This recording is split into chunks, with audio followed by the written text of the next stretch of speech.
Here's what you can look forward to in today's episode of Circle Back. I would say I'm the resident expert on this topic here because this is an average Tuesday in the WNBA. Okay. Kevin Stefanski give Dylan Gabriel easy short routes with max protection, and then give Shadeur Sanders both plays with an OL that looks like they just ate a gang of Little Debbies. This guy is holding a handwritten piece of paper with prices written on it like he's running a lemonade stand.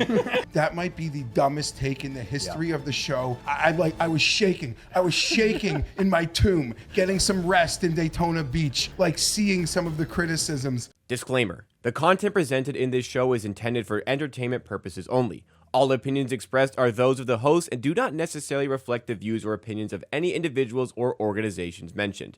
Statements made about public figures or entities are based on publicly available information and are not intended to harm or defame any person or business. This show relies on fair use of social media posts, which are presented in good faith for the purpose of commentary and criticism. Viewers and listeners are advised to form their own opinions.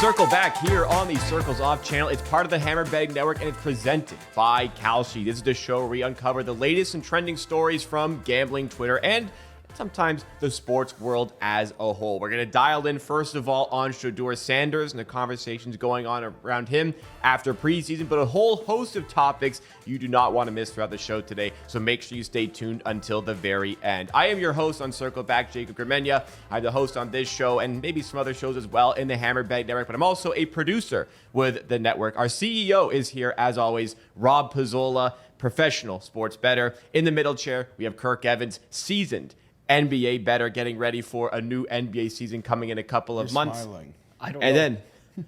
then on the left, we have Geoff, Fienberg, Chargers superfan, Tommy Fleetwood superfan, and had the pleasure of attending Daytona this week for a race in NASCAR. How did that go? Oh, that was awesome. Like And- right up in there. I loved it. I hope you don't like find this offensive in any way, but you just like give off NASCAR vibes. Like I see pictures of you at the track, and it's That's like your I feel element. like you've been there your whole life. You're at home there. Between NASCAR and I went to my first ever Buc-ee's. It was an incredible weekend. Topped it off with a Tommy win. So I'm feeling great. Yeah. Football, And, college football is back now as well. Week 0, obviously Jason Cooper's favorite week of the sporting calendar, just passed this week as well. Already had like a host of dumb things happening there with like Stanford, Hawaii, monumental upset according to the announcers when the 2.5-point favorite wins the game. I'm stoked for football to be back. Like this is the time of year where I get to it. I'm like, summer's coming to an end. But like once you actually get that taste of football a little bit, and I'm all in, ready to go. Well, a lot of people are ready to go for the football season, but maybe somebody who's not quite ready to take on the full reins of the NFL is Shadeur Sanders, at least maybe in the opinion of Browns head coach Kevin Stefanski. But a lot of people have had big issues with how Shadeur Sanders has been treated in preseason. Mike Renner, at Mike Renner _ posted 4 screenshots on Twitter. He said, "We are approaching levels of takes unseen since Tim Tebow," in reference to, I would call it the propaganda around Shadeur Sanders and his game. The first one, and there's a few of these, so bear with me, comes from Robert Little, BSO, at BSO, sports analyst in a way. It says, It appears to me coach didn't want Shedeur to go win the game because he didn't want to hear all the convo about Shedeur leading a great 2-minute drill. Now, who knows if he would have or not, but coach didn't want to take the chance. Wanted the last memory of him looking bad, so when they bury him, it would look justified. That's shady and untrustworthy behavior, so they should just let him go. This one comes from Josina Anderson with the same another sports analyst will say, says Kevin Stefanski was way too diplomatic today with how he handled his QB evaluation as far as what was necessary and what wasn't. The head coach was also... the head coach has to also be cognizant of actions that build his guys up versus introducing more mental static than necessary. Second, unless Shadeur Sanders, when his oblique was injured, was wincing just to walk, he should have played at least 1 to 2 series last week versus the Eagles in their second preseason game. Yes, despite the risk, he'd have plenty of time to heal because the Browns already knew Shadeur Sanders wasn't going to be named starter. Given Sanders' limited reps in practice, by comparison to other QBs, he needed the second PG reps to maintain rhythm and carry over from his preseason debut. What are the Browns gaining in their evaluation of Shadeur Sanders by how they rolled out the QB order today? Couple more, one from Jerome Anton, just a user on Twitter who wanted to voice their opinion, says, so Kevin Stefanski give Dillon Gabriel easy short routes with max protection and then give Shadeur Sanders bullshit plays with an OL that looks like they just ate a gang of Little Debbies. Fuck you, Browns. Trade Shedeur. And the last one for before we hear from our panel here. Jamie M., another Twitter user, says, so the O-line suddenly doesn't know how to hold up once Shedeur starts playing, but Dillon Gabriel has all day to dance in the pocket. I mean, tweets like this, guys, it really does make you think, Rob.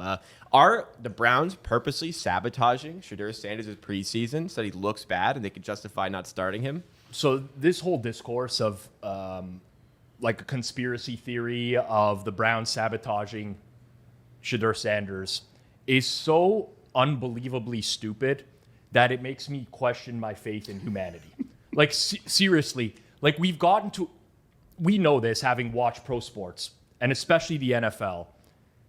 The NFL, we've talked about this on the show before, teams will do whatever they can to gain a competitive advantage, to gain an edge, right? They will literally fake injury reports, spy on practices, deflate football, whatever they can do. They'll sign anybody. Criminals. Yeah, anybody will get signed to help them win football games. To gain an advantage. So this whole theory that they are sabotaging a player, which they used actual capital to draft. It was a 5th round pick, but they used a pick to draft him, is so incredibly dumb. Like sometimes it just is what it is. It's a quarterback that's lower on the depth chart. So who is going to play with more backups in preseason, who doesn't really have pocket presence, took a lot of sacks, and played poorly. That's it. Well, he took sacks because they put out a bad O-line. But every quarterback in the league, in some capacity, is going to play with 3rd and 4th string O-line in preseason. And we don't see people take 5 sacks on 11 dropbacks. It doesn't happen. But what bothers me the most about this whole situation is actually all these people who are standing for Shadeur Sanders are kind of indirectly going to be the downfall of him as a player, because he is going to get the Colin Kaepernick treatment in the NFL in the sense that no team wants to deal with the circus act that is going to come with him. So every time he plays bad, if there's going to be a bunch of people online who are mad at the organization, mad at the 2-time coach of the year, Kevin Stefanski, for the way that he rolled out his preseason players, like that is going to become a circus act that teams just are not going to want to be involved in. So I find it funny in a sense that all these people are coming to his defense and causing like this huge uproar for something that is a zero if it's any other player in the league. And I mean, I see this down the line being a situation where he might get blacklisted from the league just because teams don't want to deal with the insanity that comes with him. I would say I'm the resident expert on this topic here because this is an average Tuesday in the WNBA. Okay. There is nothing that WNBA fandom loves more than a ridiculous conspiracy on reffing, coaching, usage, the media bias. So this is really like, this is lower level stuff for the WNBA. You'll see way crazier conspiracies out there, but it's a bit troubling that it is now coming to the NFL. But yeah, I think that's a great point by you that this, like, the reason he fell, at least somewhat, is because of the circus, and this is the circus coming to be. Exactly. But yeah, obviously this is just completely ludicrous that the O-line started playing bad because Shedeur was in. Stefanski gave Dillon Gabriel easy routes, but Shedeur hard. But they drafted Dillon Gabriel higher than Shadeur Sanders, so naturally he's going to get to play with better players in the preseason. But that accusation is that they gave Dylan Gabriel easy routes. Yeah, but Stefanski was giving Shedeur the harder routes to make him look bad. It's just frankly ridiculous. And like, I've gotten to the point since following the W that like this just rolls off my back, easy to ignore. But yeah, obviously just complete. The fact that people truly believe this is pretty unbelievable. It must have been a light week of nothing, because I'm embarrassed how much time you spoke about it. I truly am. I spent the weekend in seedy Daytona Beach strip clubs, so I don't know anything that happened. I saw on the internet he played bad. I'll get out on this. Who gives a fuck what the internet says? But Josina and Robert should be better. Yeah. Like, people on the internet are always going to say crazy things. The stuff that's going to hurt him is not crazy people on the internet. Crazy people on the internet think Justin Herbert's like the 20th best quarterback in the league. Well, he is. Sure, you had him ranked fifth. Sixth. I looked at your it was graphic. you're put out a fucking graphic for the network. You're right. Don't go back now. No, I'm not backtracking. I debated. And then I think you drafted him in our league. Well, of course, but I when we got Doesn't matter. I'm just saying. Anyhow, my bench quarterback. my point being is, crazies on the internet are going to say what they want to say. It only becomes the Tebow circus into the locker room when it's like people with like some levels of credibility, Yeah, good point. like a Josina Anderson. Yes, Agreed. 100%. I mean, this is just like a sad reflection of not only sports but reality too nowadays with the conspiracy theory stuff. Like, there very often is just a very rational explanation for why something happened. And we talked about this when Shadeur Sanders fell in the draft, which was, I mean, teams are sending scouts to watch this guy practice. He's not even practicing. So, yeah, some people are like, well, He's not practicing. He's also distracting other players from practicing, Correct. which is worse than not practicing. which is a very Which rational was a situation. true confirmed story. Yes. So he falls. And now, like, you have a 5th round pick. You have, where's Dylan Gabriel drafted? Second round? Second or third? Not Second or third. Not third. second. Not second? Third. He was drafted before Shedeur Sanders. For sure. Right? And it's like, yeah. He was 94th overall. Yeah, 3rd round. So logically, he's going to get better reps in preseason. Totally. Like, I mean, all of this is just very rational, straight line thinking. Just use your brain. But you're right, Geoff. It's a good point. It's it's when the people that have the following actually get involved and like throw gasoline on the fire, it becomes a bigger story. I actually feel really bad for the guy, honestly. I really do, because it's headed down a path where it's just going to be such a distraction for any team involved, and it's not really his fault. But I foresee an outcome where, unfortunately, he's banished to the bench or not even a roster at some point in the league because of just the sideshow. Let me go through the rest of the tweets that we have here. I mean, for me, part of the confusion on these tweets, like Jerome in the bottom right there says, "Fuck you, Browns, trade Shedeur," as if like every team in the NFL didn't pass on him 4 to 5 times in the draft. Now all of a sudden, yeah, they're all going to want to trade for him now. Like, you think if the Browns made him available, there'd be anybody trying to take a bite at that? I don't think so.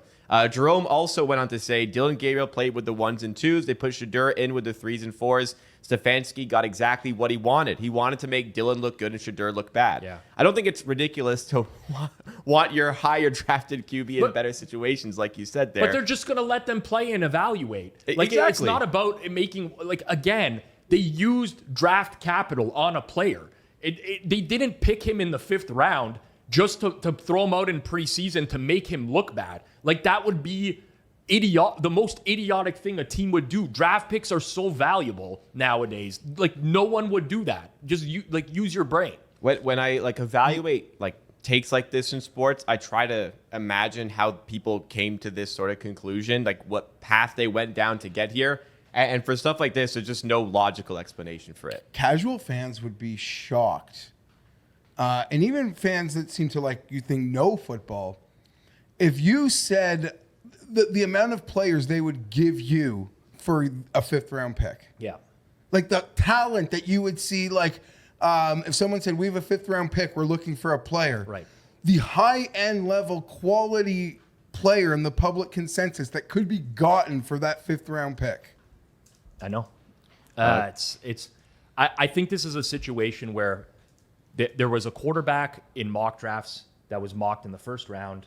You know, you look at consensus draft boards, you see on like top 30, he dropped, people could not fathom how that happened. And now it's extended into like, If he Yes, was mocked full in the third, though, in those early mocks, there'd be crazy people on the internet saying, well, how is he being mocked in the third? He should be being mocked higher. So it would never end. Yeah, I agree with that for sure. Like, one, I don't even think it was that he was mocked high. I think that's part of it, but just the fact that he was the most known player in the draft. And then also, since that conspiracy happens, now it just like funnels into more of this. So yeah, it's just all stupid. I agree.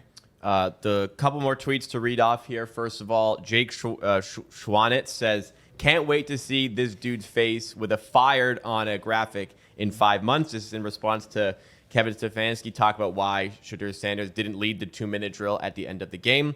And then maybe the tweet I believe has the most clarity out of all this comes from Lance Zerline. Says, today I found out that in preseason football, a play caller will call the good plays for one quarterback, but save the bad plays for another quarterback in the same game. Never stop learning. So we'll just have to see. Who is the Browns starting quarterback? Is it Joe Flacco going into the season? It'll be Pickett when he's healthy, but yeah. Never stop learning. I like that one. Going to start using that at a hashtag at the end of my tweets. That is good. Was that a serious tweet or sarcastic? I couldn't Sarcastic. That was sarcastic. He's like a real reporter. Got it. Okay. A real reporter. Well, so he's like... He's a real person he worked, with a brain. Like he worked at like Sports Illustrated when Sports Illustrated was actually a real thing. I'm glad. I love real how reporter. Jeff can like chart out like where media members worked over the course of their entire lives. I'm Good into memory like that. There should be like, what's that game? The Grid, where you play when you try to name obscure football players. Yeah. There should be one for media members. I gave up on that after Eric Eager just like absolutely used to cook us nonstop. It was absurd. I can't do the grid for media members, Jeff.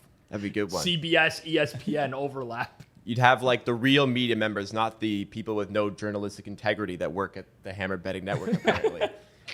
Before we go to our next topic, if you're enjoying the show so far, please make sure you do smash that like button. Also, make sure you're subscribed to the channel to help us on the road to 20,000 subs. We have Circle Back content every Tuesday and Friday, and we're going to sprinkle in some extra content in between as well. You won't want to miss out on any of that. And get in the comments down below with your thoughts on Shadeur Sanders and what you expect from him in his rookie season. All right, we're going to dive into the NFL market as a whole. We're going to dive into the Kalshi market associated with the Super Bowl champion. Now, the favorites here are Baltimore at 13%, Philadelphia at 13%, Buffalo 12%, Kansas at 12%.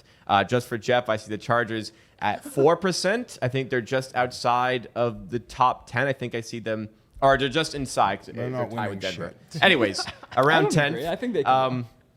I just wanted to get the sense as we're getting ready for the football season. Where do you guys think teams will end up this season? Jeff, who would you make as the team to beat to go win the Super Bowl this year? I don't have a single future on a team to win the Super Bowl. I got some futures. Me too. I know you got the Vikings because you wrote it in Kirk's hammer. Yeah, exactly. I like the Vikings. I think Buffalo's very overrated. I have some Atlanta. I like Atlanta. I have some Niners. Nice. Injuries haven't been great, but I still like them. Yeah. I think Detroit is a team I'd fade this year. Baltimore I like a lot. Philadelphia I like a lot. Well, Detroit fade or what? Yeah, Detroit fade. I think. Don't say that out loud. The fan base might be. They've already been after me in the preseason. It's funny, like Jacob when he was reading them out. Now that he talked about the percentage likelihood of them winning, I get very fixated on the no prices now because a lot of the sports books that we traditionally bet at would have like one-way markets, right? Couldn't really bet not to win the Super Bowl, and a lot of these, candidly, are like bridge jumpers, right? You know, it's for sure. But there are certain teams where I quite like the no price. Like Cincinnati, to me, I like the no on Cincinnati. I don't think that they have anywhere near the caliber of defense that could win a Super Bowl. And there's like a non-zero chance that they trade Trey Hendrickson still. It's like 15% likelihood in markets right now, right? So that to me is one that I like. You know, Jeff, I don't really like the Chargers. No chance. In terms of, I don't know about no Yeah, chance, but yeah. They might be fine. They're not going to be embarrassing, but their ceiling, no fucking way. So I actually don't agree with you guys. I You like can the put Chargers tires. a lot. You can put air in my tires after the show. I like the Chargers. I mean, so that naturally it's weird for me now, but with the emergence of the prediction markets like Kalshi, I kind of focus on the nose. I'm just waiting for one to blow up in my face at some point. Hasn't happened yet, like Fozen, who had like deleted his his Twitter account and his Telegram. He's not even back yet. He's gone. He ceases to exist at this point. I need to get to the bottom of what happened to him. But I think this Cincinnati price is short. You have any investigative journalists in the? Well, no journalistic integrity. Second time we're going to mention it on the show today. I'm sure it'll come up again.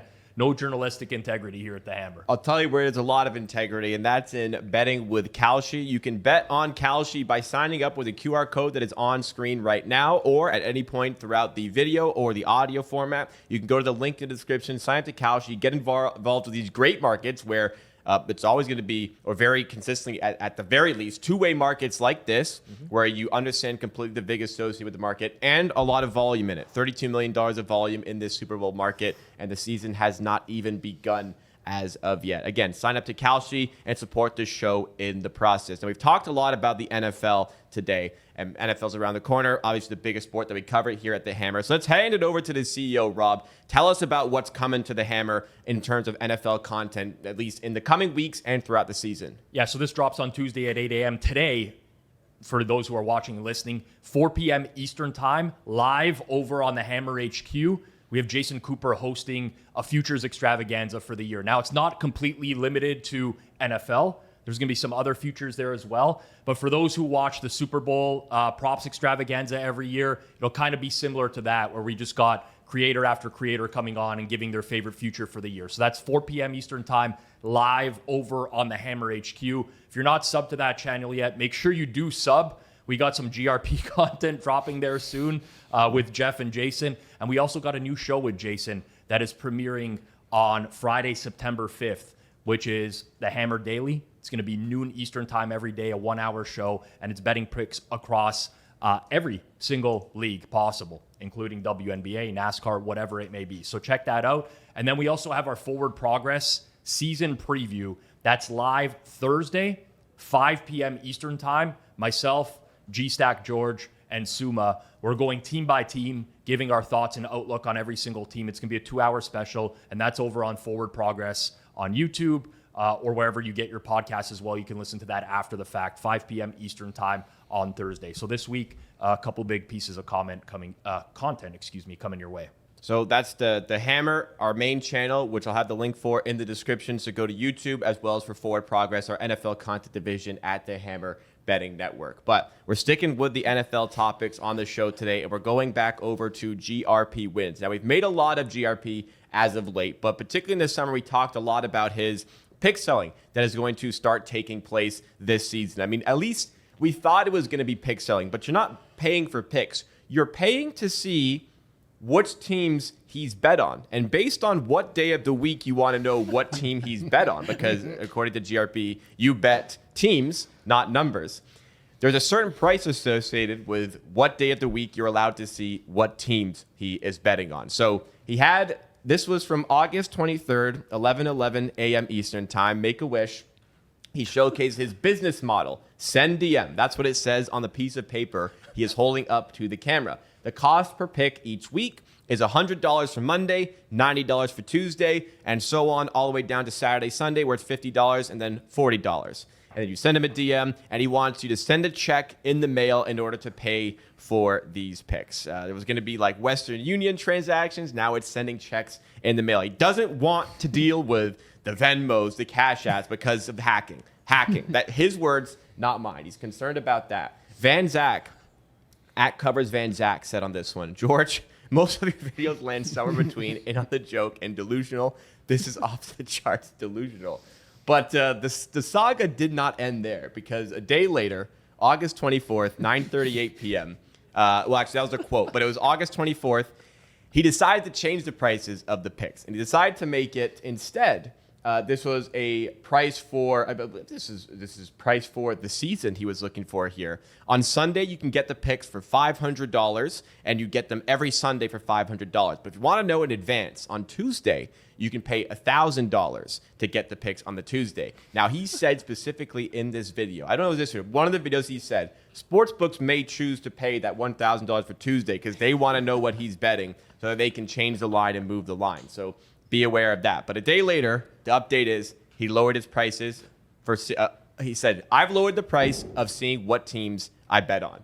And then I thought we were all done, but just before we started recording, 11:04 a.m., August 25th, that is the Monday, so it would have been yesterday if you're watching this on the Tuesday, decided to change the prices again. You can now pay Sunday, $500, Tuesday, it's $900, and Thursday, $700. So that's the day of the week you get to see what teams he bet on. So there is the third update from GRP Wins. The bottom line is so funny. You're paying to find out my bets, the bets I've made. I can't guarantee my picks will win. Be winners. Will be winners. Also, you can't. He said he can't guarantee if the line is going to move. He said he's going to make the bet. He's going to show you, or he's going to tell you what he bet because he's going to use the screenshot at the end of the week at halftime of the games. But he can't guarantee that the line won't move or anything. He's just going to show you what he bet. He's not selling. But he also picks. said 90% is just being on the right side, so it doesn't actually matter. The number doesn't matter. That's He true. said that before. We need a Kalshi market on how many times this guy's going to change his pricing up to NFL season because I feel like this is going to happen every single day.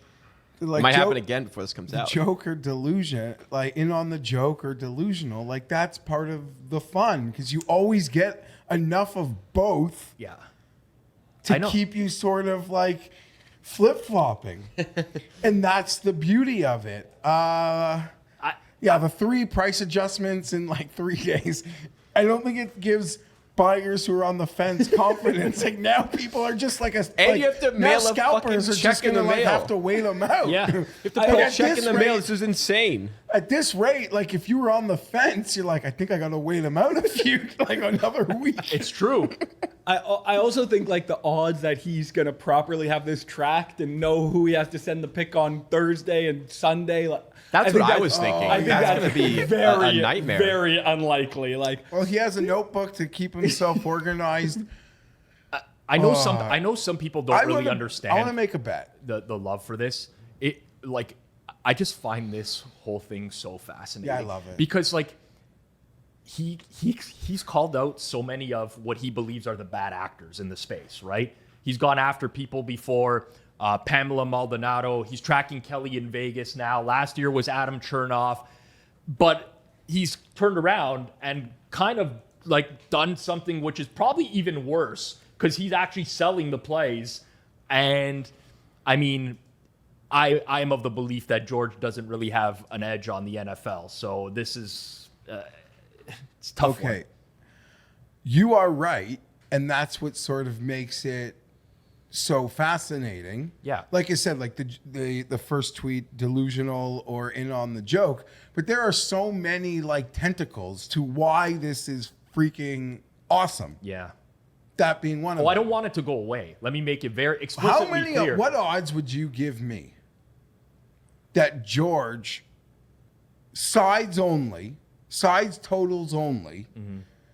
I don't want any part of the futures, the crazy shit. Yeah. Has a over.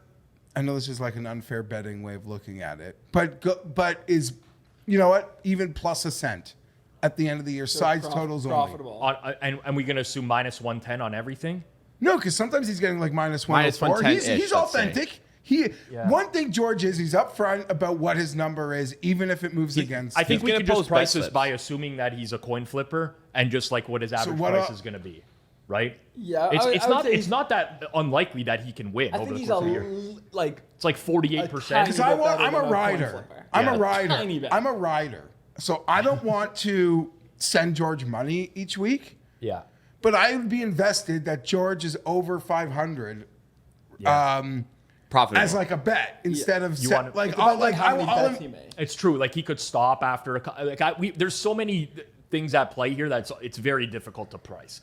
Like if he had to make, let's say, 100 bets or something like that, he's No, probably it's not though. He says it could be like 13 bets. I know. So then he easily could be profitable. But that's absurd if he's charging $1,000 But for like the just year. as an example, last year with his sides, he was like 7-4. Like he made 11 side bets. Yeah. That would not surprise me at all. but if his that's what volume happened. slowed down after the But good start. he might You know. feel like, he's got 4 subscribers and he wants to give them picks, so he might force a couple. That's This my man- concern. I man. also think if he starts like 6-2, he's releasing like 4 more sides for the rest of the year. If he starts 1-10, he's Bingo. going to be Yeah, but bang. if for he sure. starts 6-2, he's not going to pull the Zilbert where he's like, chase for, it's going to be like Ted Williams chasing 400 this summer, But boys. you know what? I don't think he will, because the one thing I will say about George that is authentic with him is he actually always bets this stuff.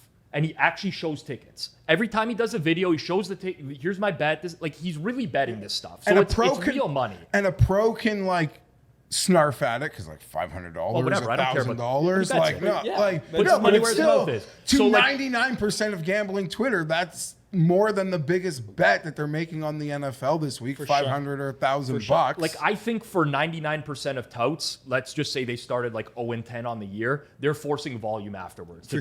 I think with George, he would actually be more likely to be after 2 weeks, I'm not making another bet this year, I'm shutting it down or whatever. I actually believe that. I mean, look at this. This guy is holding a handwritten piece of paper with prices written on it like he's running a fucking lemonade stand, and we can't stop talking about him. If this was any other person, I would be going in on them so hard every single week, but I literally cannot. I find it so entertaining. I cannot get enough. I know people get sick of it, but I want one way or another him to be at an extreme early on in the year.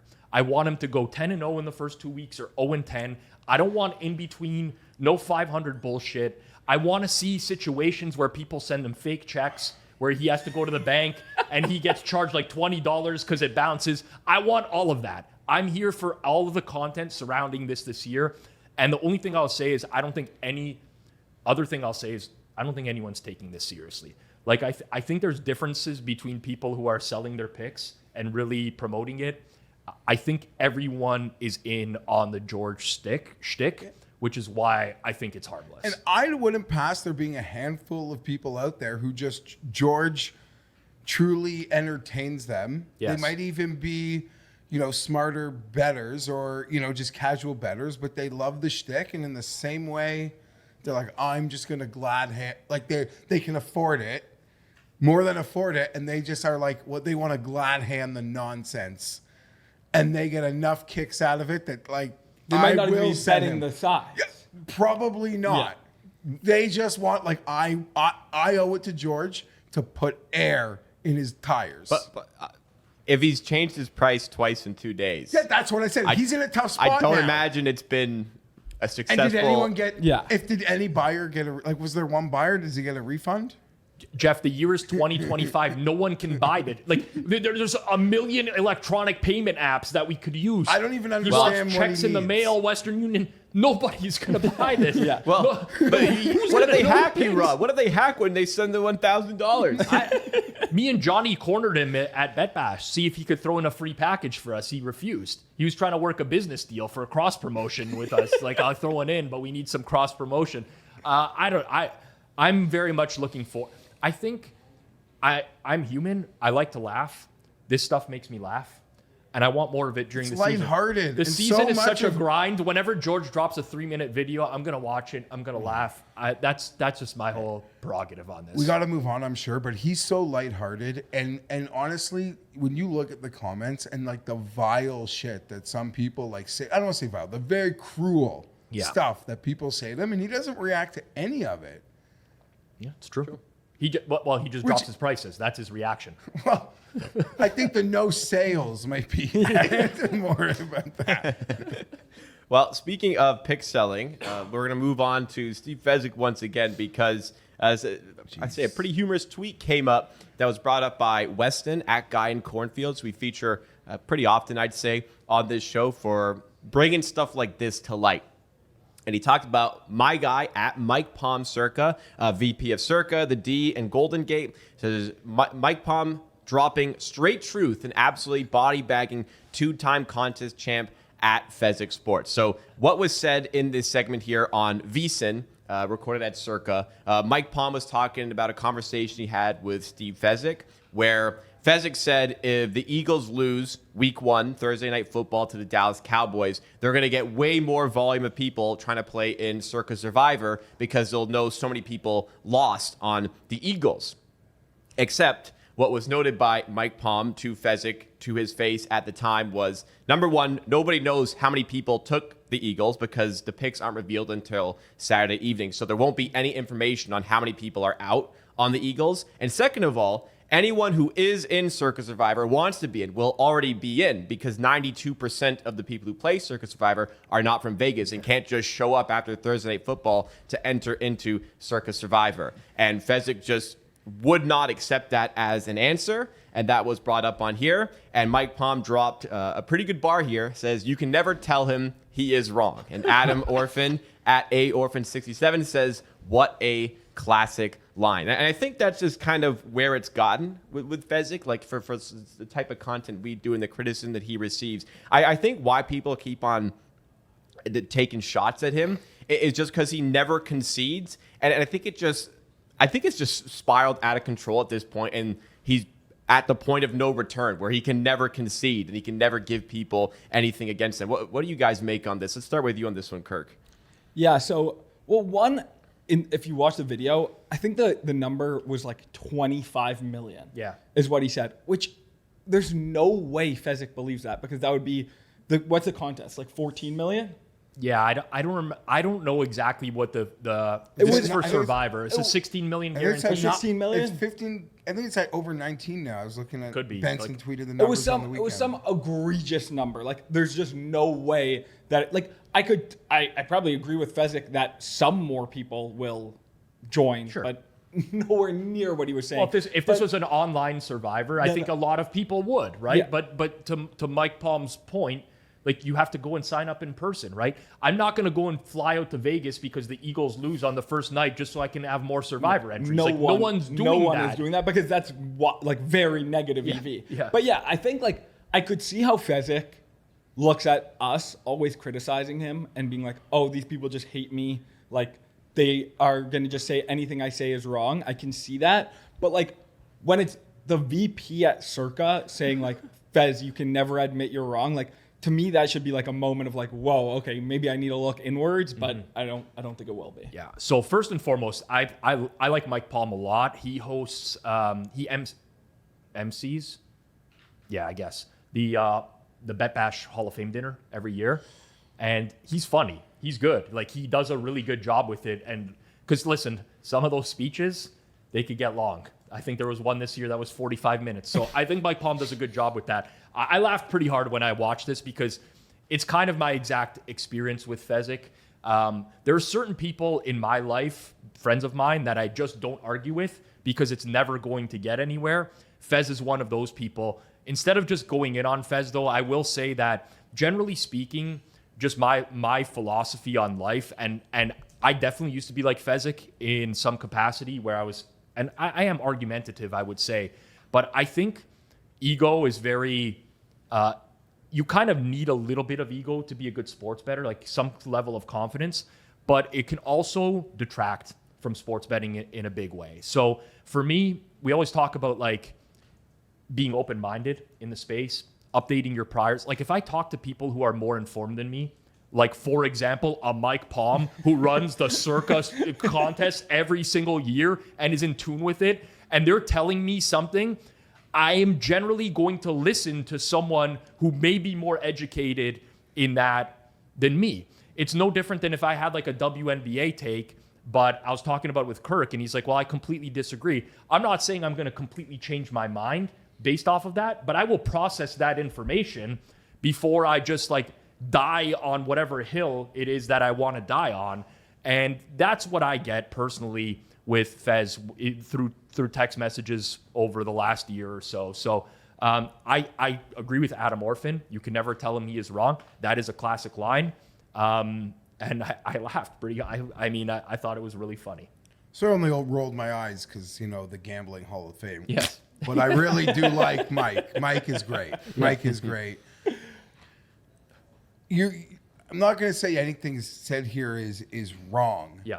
I will say it's gotten to the point now where if we had an intern run through the numbers of times mentioned on the show or episodes you're a topic, he is now so far above that it like does start to feel like, with people on Twitter, he's like the easiest low-hanging fruit target now.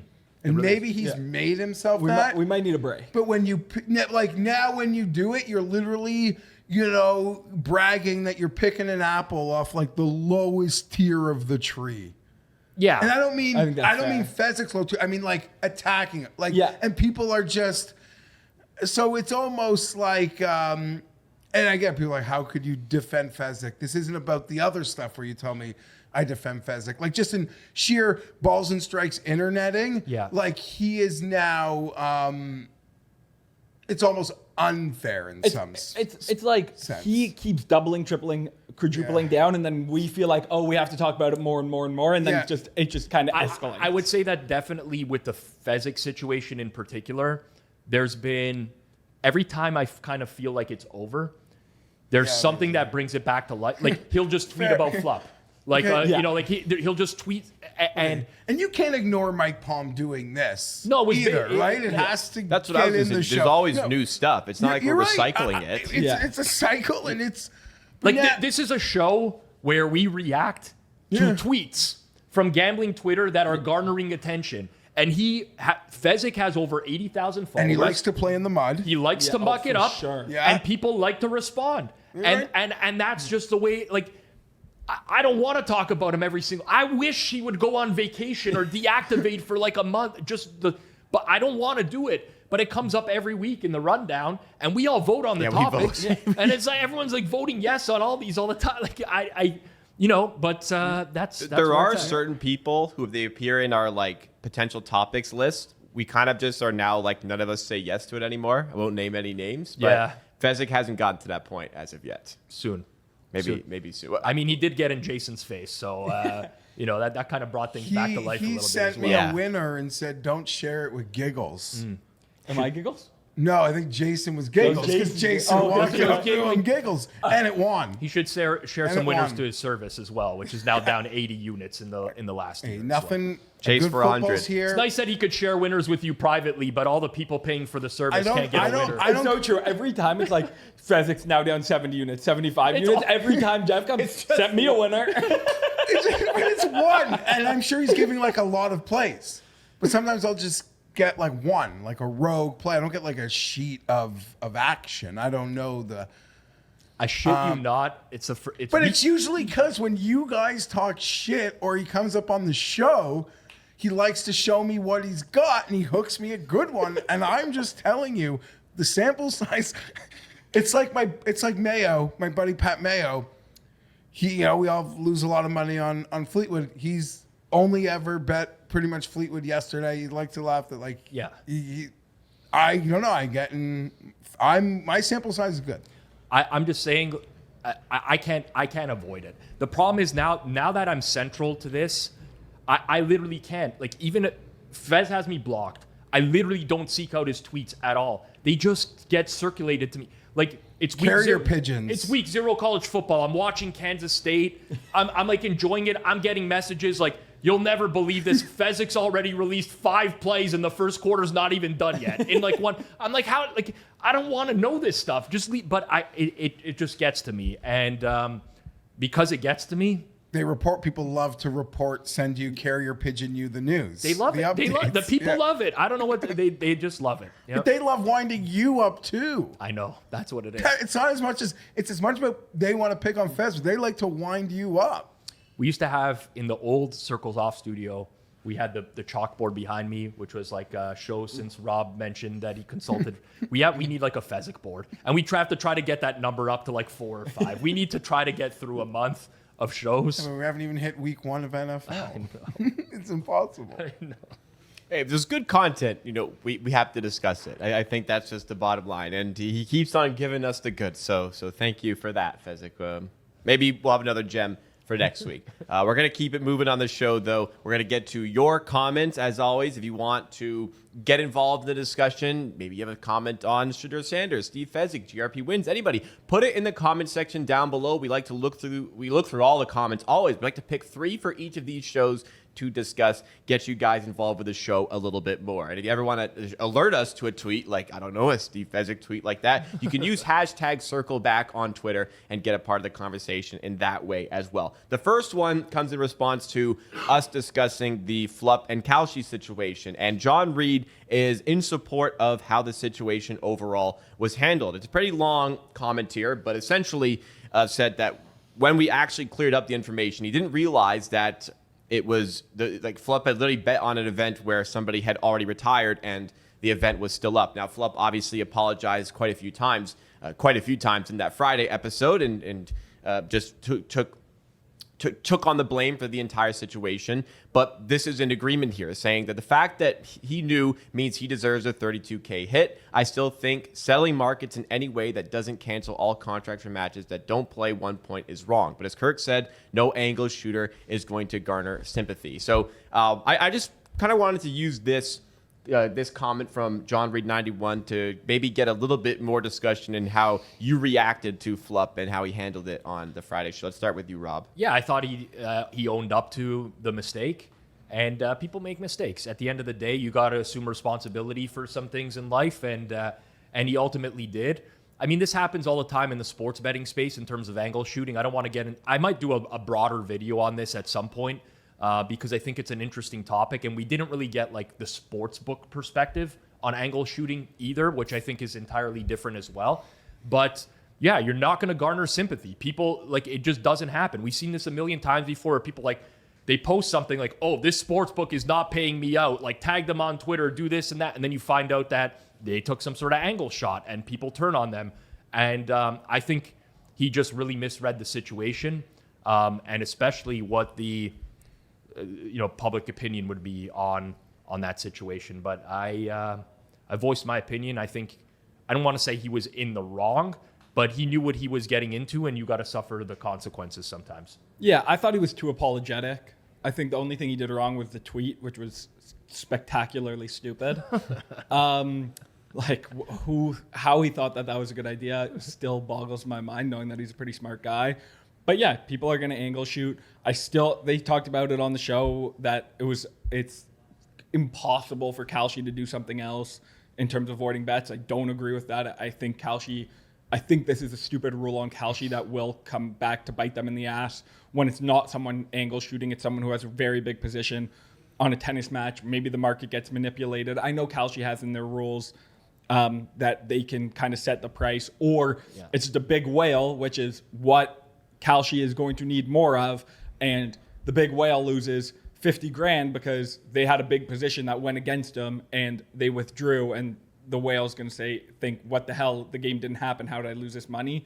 So I think it's a dumb rule. I think they should void these contracts. But yeah, I thought the tweet was dumb. The angle shot itself was also pretty stupid, honestly.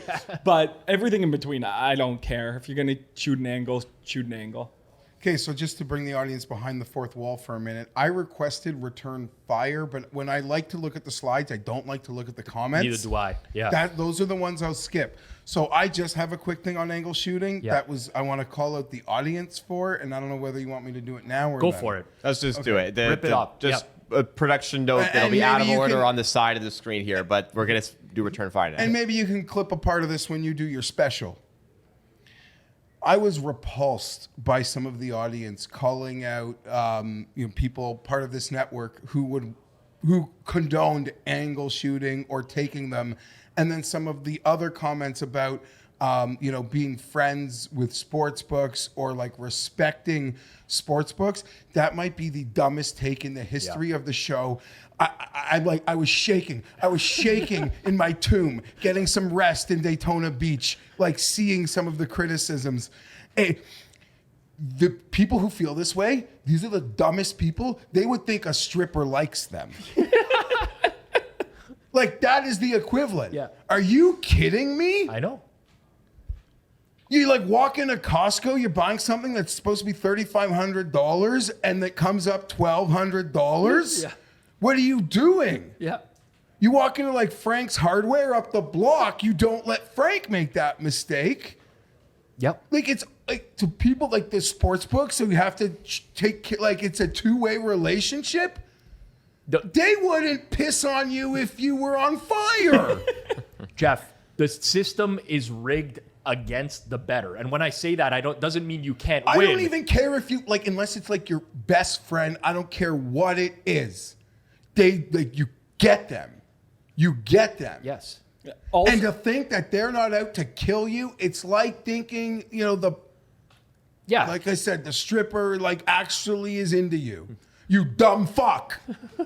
just to add on to what you're saying, which I totally And I'm agree not with. talking about the guy who does like actually work for a sports book, because Vegas horse pools. 'Cause Yeah. he's obviously tweeting from like he works for Spot Odds. So no, yeah, he's tweeting from a different perspective. There are actual like bettors out there Well, tweeting that like the stripper loves them. Well, there's also like some nuance to like Vegas horse pools, right? I've interviewed him before here on Circles Off. He's mostly an arbor, right? And when you Yeah, and I'm not talking about that guy. Yeah, right. But when you arb games, it's very important for you to be able to get down positions on both sides regularly. Like the bookie better relationship there needs to be stronger because you require those bets to go in on both sides and not get voided. So there's a different perspective there.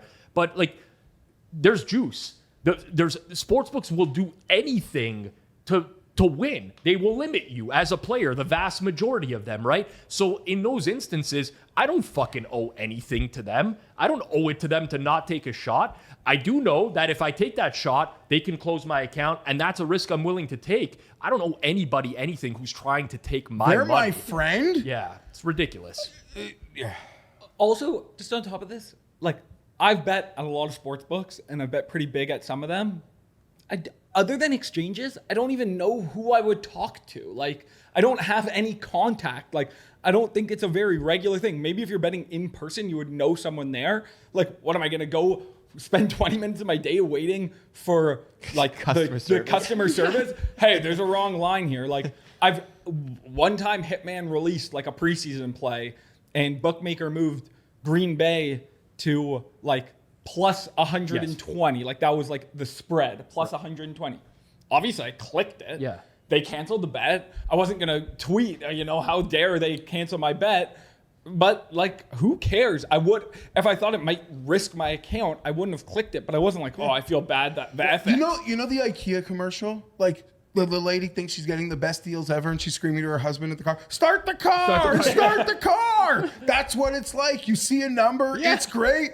You're at the cash register. They didn't charge you what you think, what the tag said, what you walked into the store thinking you had to pay. You're like, start the car. We're getting out of here. 100%. That's the thing that kills me. It's a decision you're making, like almost in a split second. People are like, you got, first of all, the morality police, and then there's the guys like, well, look at what you're doing to the ecosystem of betting. It's like, do you think any fucking person is in the moment is thinking about that when they see a bad line? Like, oh, is this going to be good or bad for the ecosystem? People are betting to make money. That's why we're betting. I'm not saying that like I want to piss on every other person in the space, but when there's an opportunity to make money, and especially if it's your profession, you're going to go and you're going to take that opportunity. So and the moral police, they think like we should look at them with some sort of reverence. Yeah. I'll speak for myself. In this situation, I actually would look at someone like that who would tell the store, like, no, you didn't charge me enough. Like a big box store, you didn't charge me enough. I would think you are like creepy and messed up. Yeah. Like that something was wrong with you. I wouldn't think like, reverence for how his moral clarity. I would think something is fucking wrong with that. I'm happy you did this return fire. Yes. Good return fire. I could have returned fire on that entire show from Friday, so I'm glad you brought that. No, I Well, wasn't this was more on the audience, honestly. Yeah. And not the 'Cause they whole didn't think audience, this. but I saw we a had lot Commission Storm on the panel. I don't think I've had to pick my spots with return fire lately because I disagree with pretty much 95% of Kanish's takes. But yeah, that's that was a good one. I actually saw Kirk getting heat Yeah, I know. People are. I was like shaking and like who these people are. Yeah. Rob, the Vegas horse pools guy was like mad at you. He thinks No, you he should wasn't be, mad at me. Well, He wasn't mad. Like I will He say, thinks you should be setting a better example for the industry. I understand that, but he comes from a very, very different style of betting, completely different perspective. I mean, to each their own. I'm not. If that's the way he wants to bet, fine. I mean, he's a lot better than me. He's like the equivalent of Mother Teresa in the sports betting space. I am not, personally. I see an opportunity to make $100,000 at the expense of a sports book or someone else. Guess what?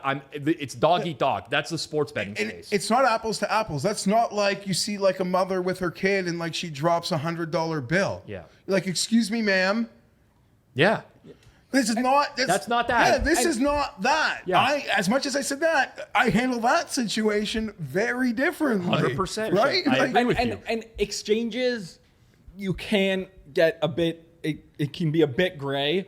A lot of the time, at an exchange, you're probably going up against a very big institution, but you don't know that. But I agree totally with you on when it's just pure sports books. Well, we'll keep it moving then. We'll get back to the comments. The second comment comes from Delhi with 3 E's on the end, 2313. Says, I'll be honest, guys, when it comes to tout services, buyer beware. End of discussion. I agree with bringing it into the public light scum behavior of services, but at the end of the day, it is the responsibility of the buyer to do adequate research on what they are buying.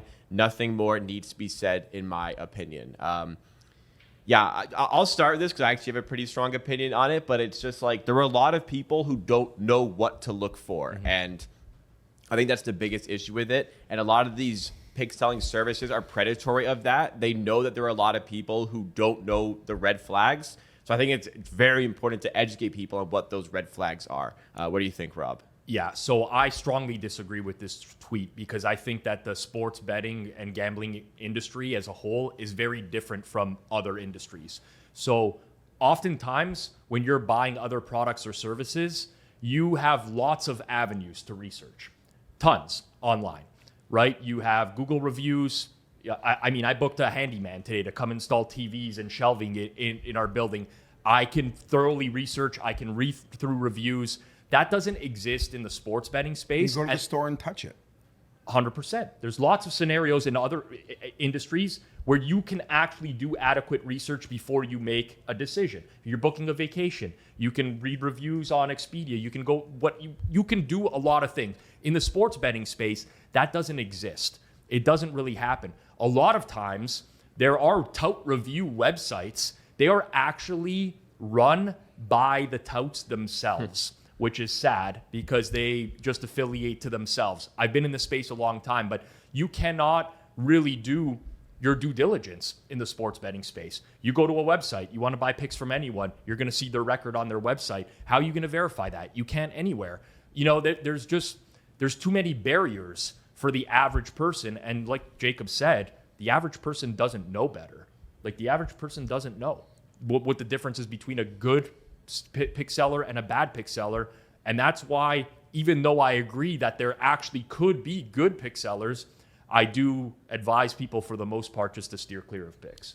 Yeah, I think there is a percentage that falls on the buyer, and I think there's a percentage that falls on the tout, and that percentage moves depending on what tactics the tout uses. Like, for example, I think I've brought this example up on the show before, but like there was a tout I saw years ago who was like up hundreds of units. But then if you went into their plays, it was like 10 units on bonus bets that were really good and 1 unit on everything else. You can figure that out. Exactly. There is just a massive informational gap, especially if the tout is being like specifically scummy and wants the person to believe that they're a lot better than they are.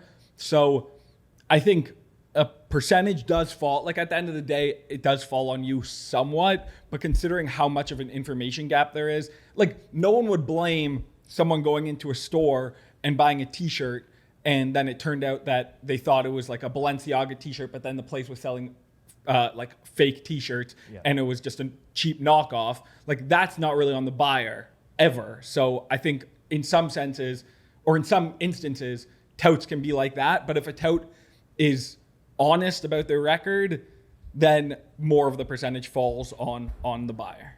You got nothing to add? Yeah. I mean, if you buy that shirt in a nice store, you'd expect it to be real. Yeah. If you're buying it on like a street corner, you'd Yeah. expect it to be fake. And To Kirk's middle point, like when we first launched BetStamp, we had a marketplace, right, where we allowed people to track verified picks, which we had to verify were at a sports book, and then they could sell through the marketplace.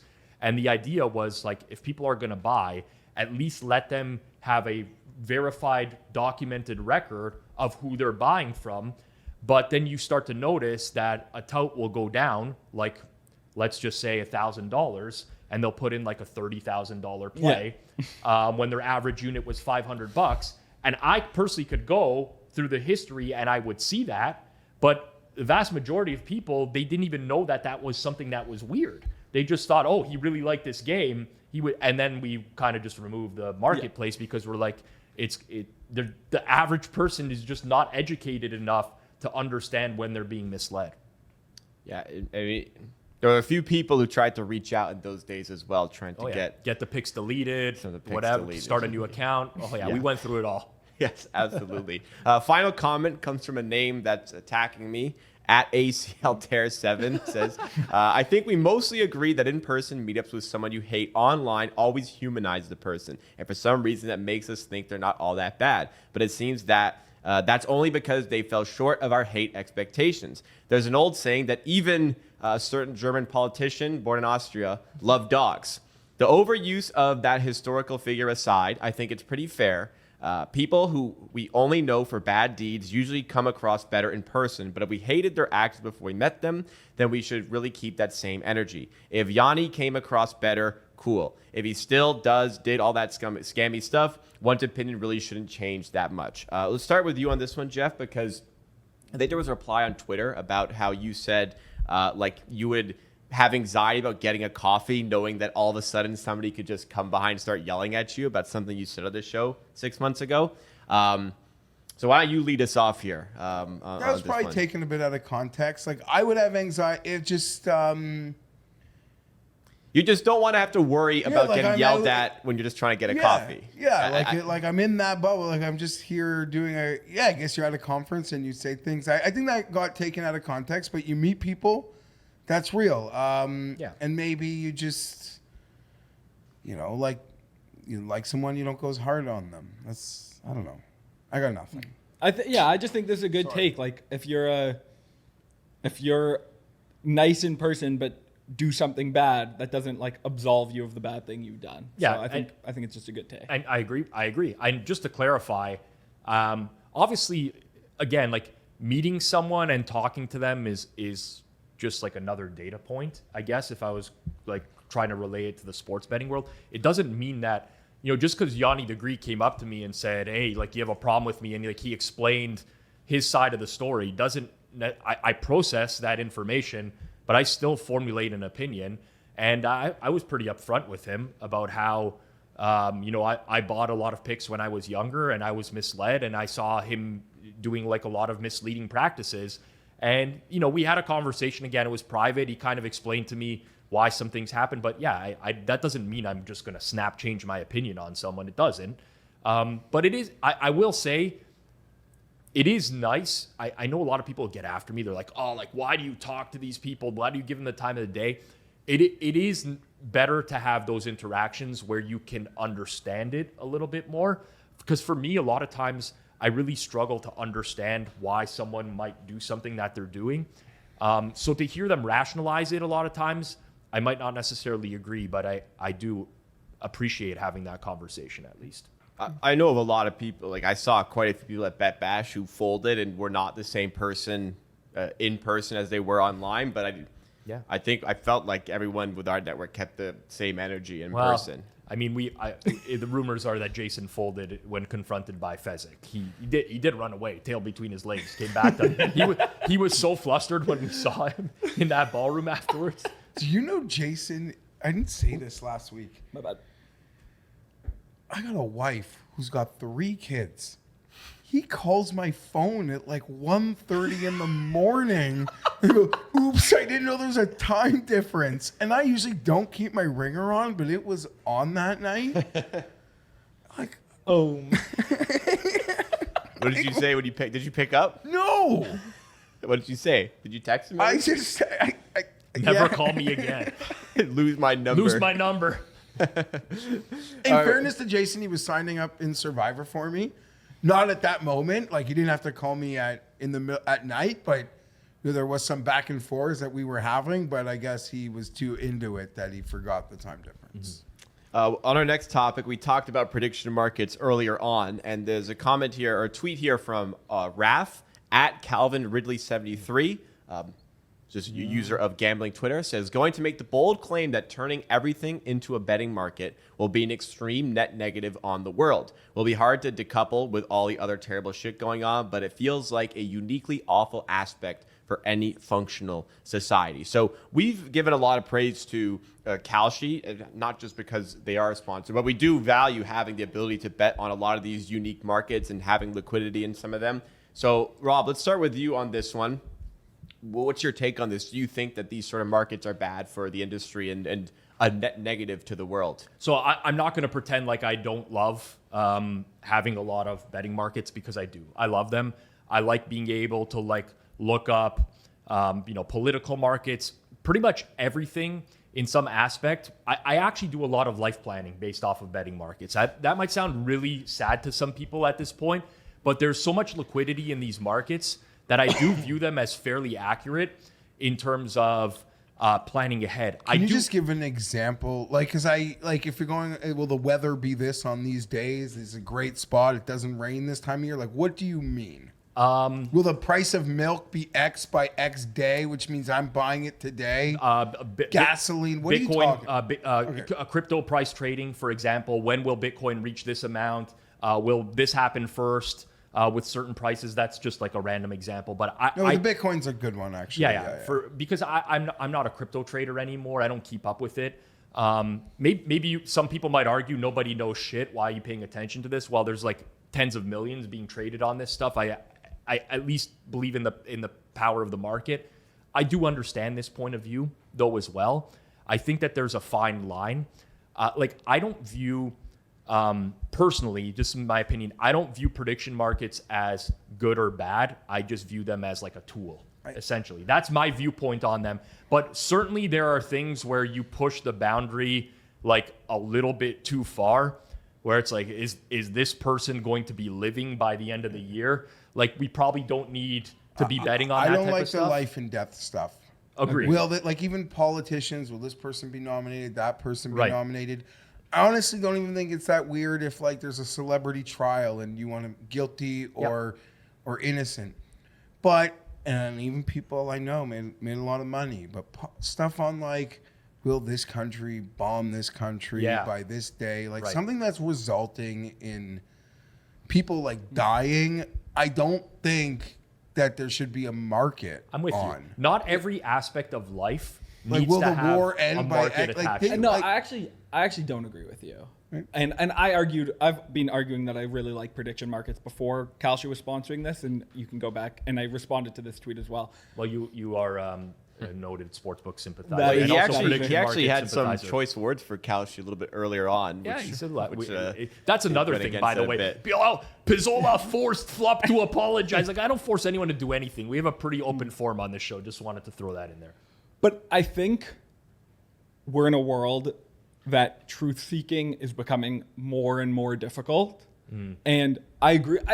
To me, there are obviously markets that are really bad. And this is a stupid example, but I think a very good one of a horrible market was the dildo thing with the WNBA. Because people were betting on it and then just doing it. You can't put up markets that are self-fulfilling. You can't put up a market that a guy can just go into an arena and throw a dildo. Then the truth-seeking becomes prophecy of you put up the market, which is resulting in things happening. Yeah. But there are so many things that I just have no idea if this is true or not. I see something on Twitter. I don't know. So having betting markets to help with truth seeking, I think, is more beneficial than the negatives, especially because... Will this person be alive by this date? I don't understand that. Layoffs. It has a dystopian vibe to it. I don't know. But I think war is a good one of Trump says, I'm going to end the Russia-Ukraine war on day one in office. Okay, he's making this claim. Should I believe that he can actually do this? I can go to a prediction market and see. And that's something that's being Maybe traded. a war ending. Will this country bomb this country by this day? I think is. Yeah. I don't think there's truth seeking to that. Yeah. No, but I do, because I think you see, tensions are rising between these countries. There's a 2% chance that they're at war in the next month. Okay, then it's probably being like overstated. in the I media. also value And this is that how it could information also as well. affect my own life. Like, that's where I do see value in markets like that as well. It's like random. I don't even want to give real life examples, but let's just say, there's some sort of tension in the Middle East or something like that. There's nothing like that. Well, I mean, Let's just hypothetically. Hypothetically, let's just. That's not the thing you preface by. Let's just say theirs. Like there's other things you say. Let's just say. Sure. I picked the wrong continent, the wrong part of the world to give a hypothetical. Yeah. You did. The reality is, this is what I mean by with life planning, though. Like, what will impact like the price of oil as a random example? Like, could this real life event that's being priced as like 80% probability right now, what are the repercussions? Trickle of that? downs. Yes, the trickle down effect of that happening. To me, that's something that I really enjoy now. I enjoy, the evolution of me as a sports bettor. Now I bet less sports. Most of it's automated. I don't need to invest a lot of time into what I'm doing. I like to look at prediction markets now. Like, that's just my thing. But I also like to look at them for life planning purposes of like, how will this affect my retirement, next 5 years? Do I want to move money from here to there? And I'm not saying like it's perfect, but I find it very fulfilling, honestly. Yeah. All right, we'll move to our final full-length topic on the show today, the new CBS host on CBS Sports HQ, and it is Mikey O'ver. Mikey O'ver, formerly of Book It. Book It, we know for doing, I think it's fair to say, recreational sports betting content. And Mikey O'ver talking about how surreal the moment is, thanking everyone who supported him, and getting on this show. Says, let's pay for some drinks. And there's a photo from the show, but I also saw clips from the show giving out various picks on this betting show. So this caused a bit of a stir on gambling Twitter. Let's start with you, Kirk. Why do you think that was the case? Yeah, like I think Mikey O'ver is like a perfect person who people will hate on our side of gambling Twitter. Yeah, being hired by CBS is crazy in my opinion, but I guess good for him. Like can't really shit on him. This is a pretty cool spot to be, but if I was the head of CBS, he's probably not the guy I would have hired. Yeah. This is like their sports line brand, which has existed, I want to say, going on like almost a decade now. This is pre-PASPA. I think that they launched that brand. I remember back in the day, Nick Kostos and like Todd Furman and others were there. I don't want to make this about Mikey O'ver. It's nothing personal. I find him insufferable, but I don't want to go down that path. This is more of like an industry path, I would say, that I want to talk about a little bit, because you look at other if I turn on Food Network, right, and I'm going to watch a program on Food Network, there's not going to be someone who made an omelet once on Food Network. There's going to be a professional chef. It's going to be a food critic. If I'm going to go turn on HGTV, it's not going to be some guy who learned how to put up drywall on YouTube. It's going to be like a seasoned contractor, and the sports betting space doesn't operate like that. It doesn't. And to me, it's so weird that an industry this large, that it could potentially have so many repercussions on humans because of everything associated with gambling, just turns to people who don't have that experience, right? And I understand that there's something for entertainment. I understand you're trying to hit certain demographics. I get all of that, and I completely understand it. But it feels like kind of like a fantasy camp now, when especially a brand that, we talk about Jason having the lack of journalistic integrity. For a long time, CBS would be viewed as a brand that you would hold in high regard. Like 60 Minutes, like you know what I'm getting at? But it's just all incentives. They're not incentivized to have someone smart. Yeah, but sports betting is more than just like what the industry has turned sports betting into picks. Yeah. And it's so much more than picks, right? It's like managing your bankroll, Like knowing all these But little people things. just don't want to hear that. Guys, I I can understand. end this. I can make this shorter so people can get what's happening here. At the end of June, I got an email from someone in talent at CBS Sports. So just to show you what they're looking at. Now we've had some interactions, and I've been ghosted Yes. since. Kind of rude. You like at least follow up, but yeah. So just to show you where they're Well, that's looking. because Mikey Over's left No, Book I It, don't- and he became the prime I candidate. don't think Geoff. it was for some college football stuff either. But I'm just saying, like, just to give you like a laneway into what they might be looking at Oh, yeah. for sure. on the form, right? That's all you kind of need to know. Well, no, Whether I got it or didn't, and it doesn't seem like it. It just seemed like just to give you the lane as to what lane they want to walk. I'm not pretending like I don't get it. Like, I get it. And by the way, like, you know, reading his tweet, to be on a show like CBS Sports HQ talking ball is a dream come true. Thanks to anyone. You know, that is a dream come true for a lot of people, right? And I don't blame him. Like, this is nothing again, like I said, that's not the type of content I'm geared towards. I don't blame him for taking that job or anything like that. Even on the CBS front, I completely understand the dynamic of why they would want to go in that direction. I just find it a little bit sad, I guess, is really what it comes down to, right? It's just there are very, very few industries. Sad is. I mean, they're just playing. I think people overrate how much people want to bet or care about the betting. Like when they watch someone Like how much? Yeah, like I think people grossly, like your 1% worldview. yeah. I think, and you know, the people who watch the show, like it is a strictly entertainment thing. Now it's dangerous because gambling is in a very, dare I say, evil. Yeah. And don't cut that out Yep. because I'll argue it's evil Yeah. for what a lot We've of these had the debate a before. lot of these companies are doing. Yeah. And that's dangerous. And the networks are taking the gambling money, but they're just looking to entertain. That's all they're looking to do right now is entertain and be entertaining. Right. So that and that's sort of my point, right? Is if you look at, I mean, a lot of industries are going that way. You look at ESPN and like the hot take type of stuff that they're doing now, and I get it. But there used to be a level of kind of like when you were given a platform, there was like a level of analysis And that responsibility. Was yes, and it's lacking now in the. And not sports only industry. you assume the person talking is taking responsibility, you assume the person hiring. Yeah, and yeah, I mean, CBS, that logo. Yeah. Home of the NFL, home of the SEC. There's a level of accountability that they should have. I agree. Let's get into the chopping block on today's show. This is all the stuff in this show that did not require full-scale segments. We still wanted to discuss. And I opened the show by calling Geoff not only a Chargers superfan, but a Tommy Fleetwood superfan. And my God, he's done it. Tommy Fleetwood is finally a champion on the PGA Tour. Won the Tour Championship this weekend. Geoff, I know you were busy, but did you catch any of it? Did you see the final round? So I caught the final like 4 holes. I asked the pilot if I could jump out over Atlanta and get to East Lake on my way home from Daytona. He didn't want any part of that.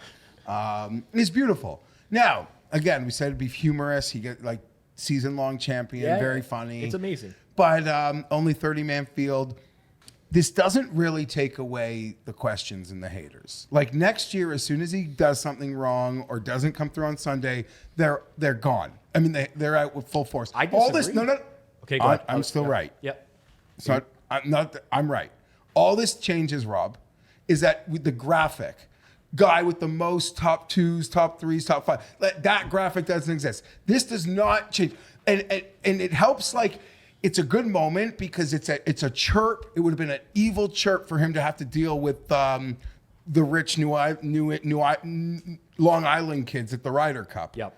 That's a good chirp. But this does not remove the gutless loser label. If people thought he was a gutless loser yesterday, this didn't change it. I disagree.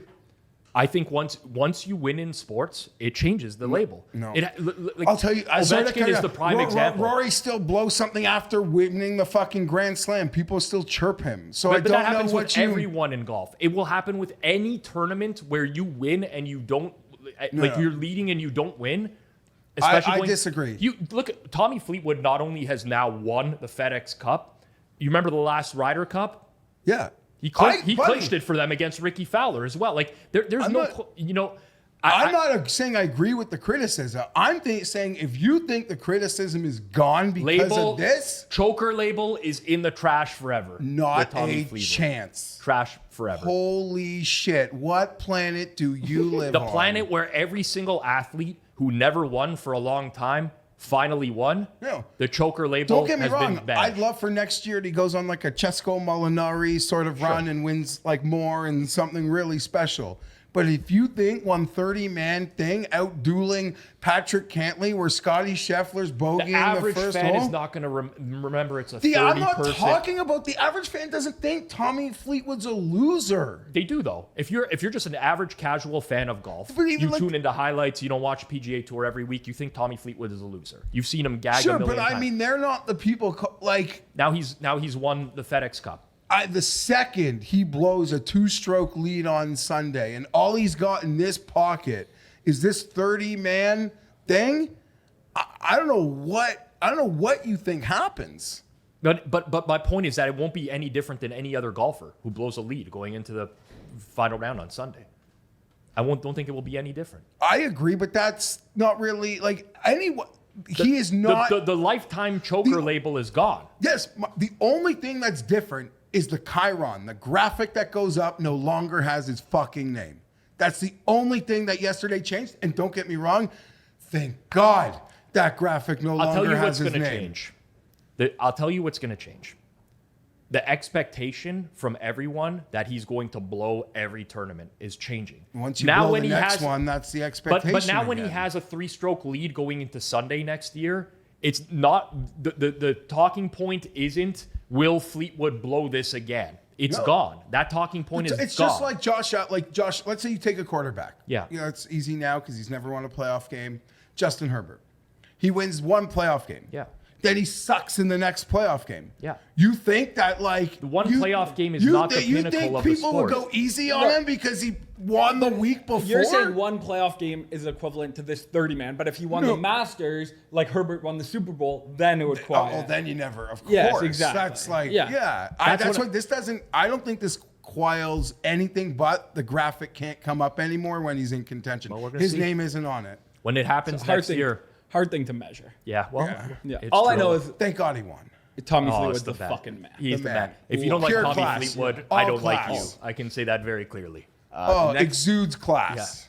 The next topic for the chopping block is in reference to the Barstool Beach Out because our old friend who used to be one of the panelists on the Friday show, Jeff Nadeau, attended this weekend. I honestly, God, I don't really understand what Barstool Beach House is.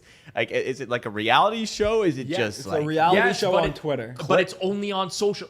And only on social media? I thought it was, when I first heard of this idea, I will admit, I thought it was the absolute dumbest thing I've ever heard in my life. I'm like, where is the show? Someone tell me where I can get the show. I think when I first heard that they were doing a beach house with 12 people from both sexes with like the Barstool vibe, Yeah. I'm like, this is going to be like awesome. But I needed like 30-minute, 12-minute end of day recap. You know what this did? I'm perpetually online. Yeah. If I can't keep up, I check the fuck out. Oh, see, I'm not- and it No, was an I agree with impossible pace Yeah. to keep up with. And there was nowhere for me. I'm not scrolling 50 tweets with videos. Make a 14-minute show. Yeah. Like I'm they do with you. stool scenes, They- and then I like it more. Once I'm like, I don't know the storyline. It's almost impossible to find out the origin of it. You need confessionals. Like that's like what makes reality shows is like someone goes into a room and talks shit about the other person. But and the tells you issue what's with this going is on. that like all this stuff is happening in real time. These people are talking about it. but There's no way they can shut their mouth for like a week. release the So episode. it's a show after. It doesn't have to be Yes, in that, exactly. like every other day. They've got guys. They got a kid pulling an all-nighter that's editing. It's fucking Barstool. Yeah. It doesn't have to be like a day and a half after. I just want like day 1, Yes. day 2, day 3, like Geoff, a I'm totally 14-minute with you. show. This is good supplemental, or you could even say that show is supplemental. But Yeah. without it, it's impossible as far as I'm concerned. Well, anyways, back to like the specifics for the chopping block here. Jeff Nadeau was there. There's a video of him chatting up a lady at a nightclub. But the one that made the most rounds on gambling Twitter was posted here by Bluebeard at Backdoor Beard, which is not me, by the way. We were in the same room together at Bet Bash, so confirm we're not the same person. Says, I doubt there's a better 45 seconds on the internet that sums up old Jeffrey. And I don't know these people other than Nadeau. I'm not a follower of Barstool in any way. But anyways, he got pressed by this guy here. Do we know who this is? That's Nicky Nicky Smokes. Smokes.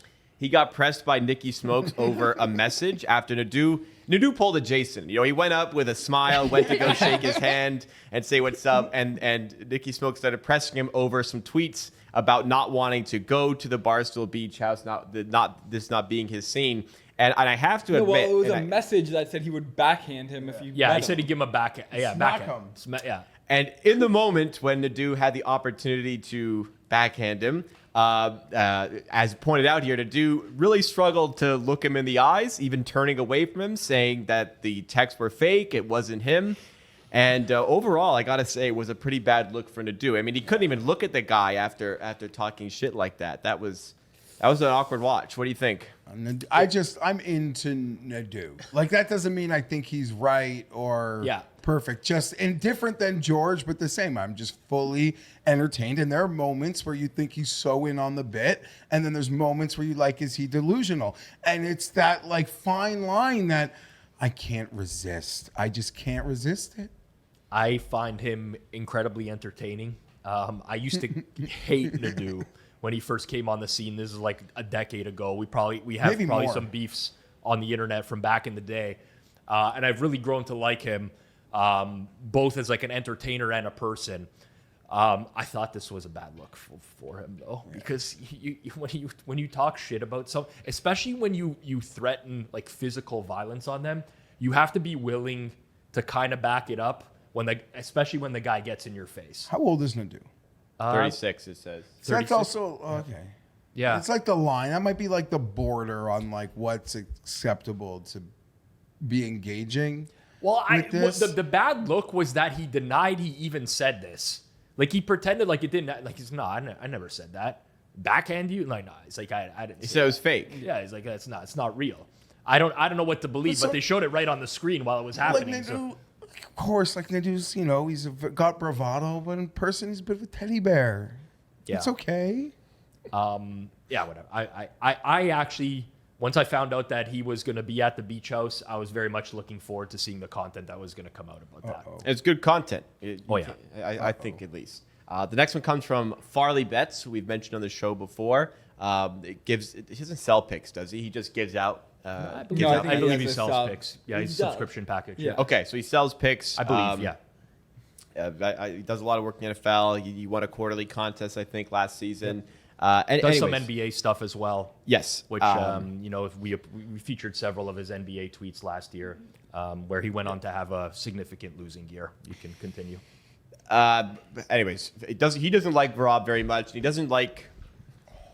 I guess his whole thing is that the way he can watch the game and he can come up with better numbers and better bets than people who would model out games and run simulations. Anyways, this tweet, he says, I'm happy to report that I actively ignore pretty much every human on earth who has an opinion about the NFL, which is good because he'll ignore this. Yeah, you may not think that's wise. Many suggest I reconsider, but one thing that is not adequately tracked, the net impact of other opinions on one's ability to see and think clearly on a weekly basis. When betting the NFL, in my opinion, no factor is more crucial than that. Rob, that's his opinion, but what is your opinion? Well, certainly not mine. He can enjoy the echo chamber that he lives in. That's just his own mind over and over. I will say one of the getting away from Farley, I don't want to like be specific to him, but just generally speaking, I think one of the biggest assets that I see from the best bettors in the space is their ability to absorb as much information as possible and then parse that information.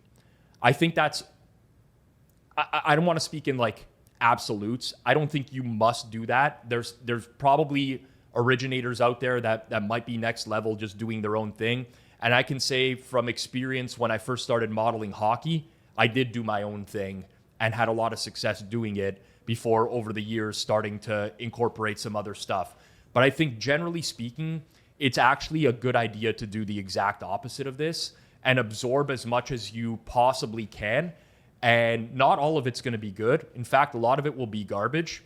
But I personally find it useful. And I think most of the bettors that I know that have a lot of success do the same. I don't know what your experience is, Kirk. Yeah, so I have 2 buckets here.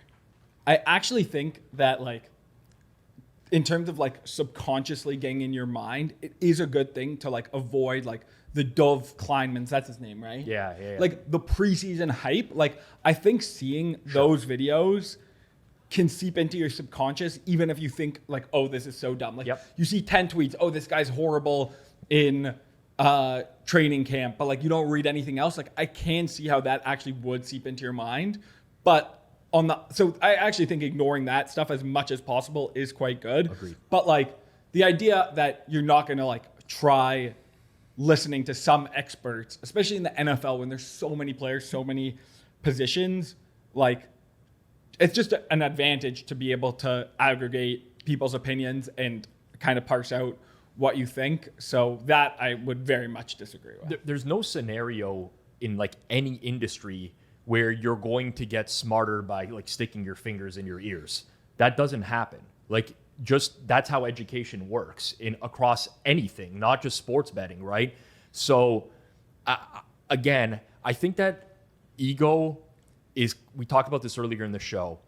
I think there's a certain level of confidence you have to have as a bettor, because if you're not willing to bet your edges or you lack confidence, that to me could be like one of the most catastrophic situations for any bettor. But you also have to like bury the ego at some point and understand that there are other people who might know better than you on specific subjects, or that you can learn something from. Now, Farley doesn't model, to my knowledge. He's not like a modeler. He's more like intuition. I like this side and this and that. He's a ball knower. Ball knower. He knows ball, man. Right. You know ball? I like to think I do, but there's people who know ball a lot better than me, and I learn a lot of things from them. But you don't even like, even at the base, like even if you think you're the smartest, you don't have to think these people know more than you, but they could still have other smart people with something to offer. And just because it's not my purview, but if as an originator, do you like originate without the noise and then you see what else, or the noise helps you decipher and that goes into the origination, or it's both? Obviously, it's for me, it's very constantly iterative. So you have a general idea of how to build a model or how you want things structured, and you can backtest like specific metrics that might be valuable and use those. But I will say, I don't want to give the name of the person or the sport either, but I can confirm that one of the dumbest people I know that I listen to pretty regularly do content actually said something a few years ago that got me thinking, hypothesizing about something else, which I started testing, and I was like, I said it, didn't I? No. I would if it was you, I would have said it was you, and I would never call you one of the dumbest people I know. Was it on one of your favorite podcasts? I'm not revealing any more information, but something was said that really got me thinking and led me down a path that exponentially improved my betting in a specific sport. So I'll leave it at that. But to each their own. This is just my opinion. There might be some people out there who they can't parse all this information, and maybe they're just better off tuning everything out. That's certainly possible. But from my own personal experience, I do like to I do like to listen to a lot of stuff. Didn't Farley threaten to fight you a while ago? Was it a bet bash he was planning? It's possible. There's been a lot of stuff that's happened on this show. I've received a lot of threats. Let's put it that way. The next comment or the next tweet come from Amanda Vance, pick seller in the space, who we believe, based on the information provided on our website, she is not a winning bettor providing a winning service. But anyways, a tweet came from Alex Kozora, who posted a video of a Steelers defensive lineman, Derek Harmon, a recent draft pick by the Steelers, emotionally discarded off the field during today's game. So he was upset, got injured, likely going to be missing time in the NFL. And Amanda Vance responded by saying, fucking waste of a pick. Calling it a waste of a pick after a person got injured. Pretty bad look.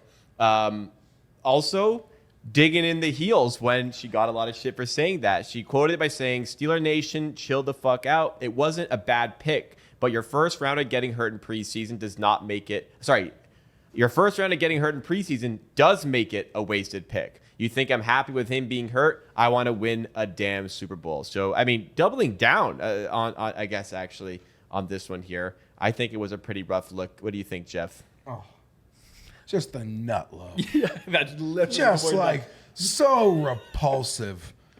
Like so bottom barrel. Like just gross. Yeah. I have a lot of similar reactions whenever there's tweets like this. Amanda Vance will not be the first or last person to tweet something like this off an athlete injury. Usually it's a burner, though, that does. Yeah, Like Not- she's just thinking like we're not getting a production from a pick slot this year. That's My first thought when I see stuff like this is like, I can't imagine thinking this process. Like, I can't imagine my brain working in a capacity where I see a player on my team getting carted off, crying, leaving the field, and thinking, fucking waste of a pick. But then on top of it, to actually put it out into the public has to be like the lowest level of intelligence you could possibly have as a human. Like, what do you... So then I start to think to myself, is this done potentially for clout? Like, does she want it to blow up in the way? And that's even fucking sadder if that's the case. So all around, it's sad in some way or another. I think you're giving her too much yeah. credit. I don't Maybe- think maybe. I don't think so. she's I don't thinking think- It's about the deplorable. second move. It's like a Yeah. it's such a vile tweet. Like, and then to dig the heels in, like, just send an apology and be like, so, you know, I mean, at that point you're cooked anyways. It's not like you could do anything after the original tweet, but yeah, that's awful, really bad. Yeah, didn't like that. Next one comes from Barstool Sports talking about the Bengals, who are quite notoriously known at this point for being a pretty cheap organization. Perhaps we didn't know it went to this extent, though. The tweet reads, cheapest franchise in sports. Boomer Esiason, and I hope I said that right, calls out the Boomer Bengals. Esiason. What is that? Oh man, Esiason? Yeah, Esiason. You are gonna get grilled, Jacob. Boomer Esiason calls out the Bengals for making their legends pay for their own flight, hotel, and extra tickets to the Ring of Honor game. So I do know him as I don't know what it's called for the Bengals, but like the level of excellence, the Ring of Honor, whatever. I believe he is a member of that. So him and many others who were there for that. Oh, it says Ring of Honor in the tweet. I'm an idiot. I believe Life they're is coming- life is- celebrating. They're celebrating an AFC championship team, the one that Montana diced. Yes. There's one.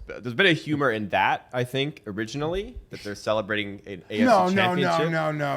No. Boomer is a legend for the team. I don't think that's that. Maybe it's because I'm a cheer for a loser team. Yeah. I don't think it's that weird for them to like bring back a bunch of legends and then decide this was the 25th anniversary of the only time we went to like the Super Bowl. I don't think that's. It's Most not, teams celebrate the teams that won the Super Bowl. Okay, I don't know what teams we've had you this cheer conversation for. before. That's not true. We've had this. That's not. Hold on. That's not true. This was Nick's Every playoffs. team does this. This was Nick's Except playoffs some teams conversation. win the Super Bowl. Every team does There's this. different expectations for different franchises. Your favorite teams do this. I don't know what you're talking about. I'm trying to think of the Giants. I feel like the Giants would reserve this for Super Bowls. I'm sure I'll get proven wrong, but No, but sometimes it's just to honor a player. Like, But or a if you coach. won the Super Bowl, then yeah, they have the Super Bowl to celebrate. that's what I'm saying. I'm roasting the Bengals. Yeah, This is your Super Bowl. He's saying that like celebrating a championship game is kind of like No, but like instead, they're like bringing back like a group that like a lot of the fans like. Yeah, I think That's what it is. 100%. It's like when the Cowboys finally honor Jimmy Johnson again. Here's the thing. And now the guys that pay for the season's tickets, they were 8 years old then. And they like it. Like now they're 40 and 50. I have no problem bringing back the legends. legends. The stadium. But I'm saying to celebrate a championship game, it showcases the state of the franchise. I mean, I kind of have a problem with bringing back the legends and getting them to pay their own way. We got a different track. We got off on a different tangent here, but yes, the Bengals for sports teams, the people they're honoring have to pay for their flight, hotel, and extra tickets. And to the game. article actually goes on to say they supplied the players with discount codes. Yeah, like that embarrassing. And this is the stuff that people don't realize, but matters a lot. Like ownership just matters so much in sports, and this is just the nut low of ownership to do this. I would honestly say maybe this is stretching it a little bit too far. But I get drink tickets. But I feel like when your franchise gets labeled as like a cheap franchise, it has like trickle down effect on free agency and like all sorts of things, right? 100%. Old man Brown is in a class amongst himself in pro sports. And now he looks around the room and he's like the only guy. That guy owns Home Depot. That guy owns Walmart. This guy, they got the team from there. This is just old man Brown in the corner. He is a true one of one in modern sports, but not just being like this is lower than like for his reputation to get worse is hard. Yeah. And they managed to do it. And that's no easy task there. Yep, it's true.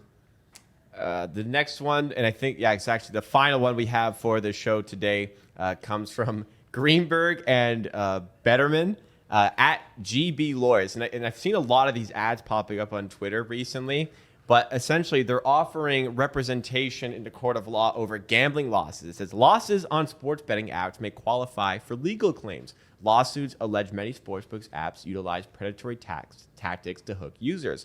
Follow the link to check eligibility in less than 40 seconds. And it shows a link to seek representation. It says sportsbook addiction lawsuit, seek compensation for your losses. Kirk, I don't know if you've had this pop up in your feed, but what was your reaction to seeing it? Notorious losing better, I'm sure you have, Kirk. I have not. I hadn't heard of this until you sent it in the slides. But I'm cooked if I'm the one who saw these out of everybody.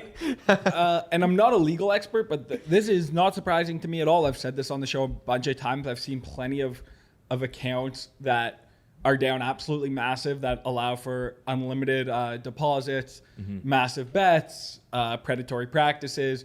And these sports books are not allowed to do that. Like there are rules of what is required for them for responsible gaming. So yeah, this is not surprising to me at all. And it wouldn't surprise me if some sports books lost these claims. It's not, again, not a legal expert, but this is not surprising to me. You could see a case where it could go to trial and like a sympathetic jury says, you know what, you manipulated. All these dopamine hits over the years. You're truly evil tactics. I mean, especially if the betting behavior was clearly way excessive to the salary they put in, and the deposits were super aggressive, and the VIP account manager because they're so hardo about terms of service one way that there should be an obligation to TOS on the other. I'm not saying it's likely to happen, but I'm saying if this got in front of 12 strangers who didn't know much about gambling, I could see how someone could make the case easy and convince them that boy, oh boy, it is as evil as this man is saying it is. Bingo. My take on this is I'm actually just interested to see where this goes, because there's kind of not really a precedent for this at this point. But all these little things that a sports book would do to encourage you to play, for example, there's sports books on days where I haven't placed a bet that will send me a push notification half an hour before games start and say they'll offer promos, they'll do this and that. Depending on your definition of predatory, and I think that's definitely going to have to be argued in something like this, I could certainly see a case where an average person or a judge views those tactics as predatory. So I'm really interested to see if this picks up steam and where it goes if it does. Yeah, and I was actually thinking about this last night as well of it's very, very rare for a bettor who is sharp to fall through the cracks and not get caught. Yeah. So the idea on the other side is that if they are so able to find sharp bettors, they should be equally as able to find problem betting. Agreed. So in one shot, 100%.